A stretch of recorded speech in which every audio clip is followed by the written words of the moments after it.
దేశంతో పాటు తమిళనాడులో సంచలనం కలిగించిన తూత్తుకుడి జిల్లా సాత్తునకులంకు చెందిన తండ్రి కుమారులు పోలీస్ కస్టడీలో మృతి చెందిన కేసులో 9 మంది పోలీసులకు మదురై న్యాయస్థానం ఉరిశిక్ష విధించింది. నిందితుల్లో ఒకరైన ఎస్ఐ పాల్దురై అనారోగ్యంతో మృతి చెందగా మిగిలిన 9 మందికి న్యాయస్థానం శిక్ష జరిమానా విధించింది. చెన్నై కోర్టు మదురై ధర్మాసనం సుమోటోగా విచారణకు తీసుకున్న కేసును సిబిఐకి అప్పగించింది.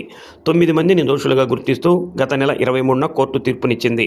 తాజాగా సోమవారం న్యాయమూర్తి ముత్తుకుమరన్ దోషులకు శిక్ష విధిస్తూ కేసు వివరాలు చదువుతుంటే మనసుకు బాధ అనిపించిందని, ఇలాంటి దోషులకు జీవిత ఖైదు భయాన్ని కలిగించదని, మరణశిక్షే సరైందని వ్యాఖ్యానించారు. దోషులకు 2 ఉరిశిక్షలు విధిస్తున్నట్టు పేర్కొన్నారు. మొదటి దోషి అయిన శ్రీధర్కు విధించిన 84 లక్షల జరిమానా, మిగిలిన దోషులకు విధించిన జరిమానాతో కలిపి మొత్తం 1,04,00,000 ఫెన్నిక్స్ తల్లికి ఇవ్వాలని ఉత్తర్వులు ఇచ్చారు.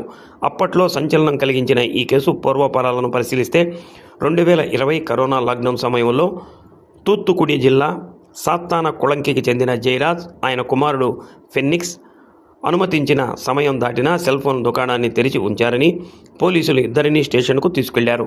రాత్రంతా కొట్టడంతో తీవ్రంగా గాయపడిన వారిద్దరూ ఆసుపత్రిలో చికిత్స పొందుతూ మృతి చెందారు.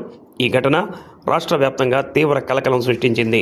మద్రాస్ హైకోర్టు మదురై ధర్మాసనం ఈ కేసును సుమోటోగా విచారణకు తీసుకొని సిబిఐకి అప్పగించింది. దర్యాప్తు చేపట్టిన సిబిఐ అధికారులు ఇన్స్పెక్టర్ శ్రీధర్, ఎస్ఐలు Balakrishnan, Raghu Ganesh, Paldurai, head constable Murugan, constable Muthuraja, Chelladurai, Thomas Francis, Veyil Muthu, Sami దురైలపై కేసు నమోదు చేశారు.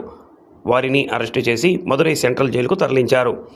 5 ఏళ్లుగా ఈ కేసు విచారణ మదురై జిల్లా మొదటి సెషన్ కోర్టులో జరుగుతుండగా సోమవారం తుది తీర్పు వెలువడింది.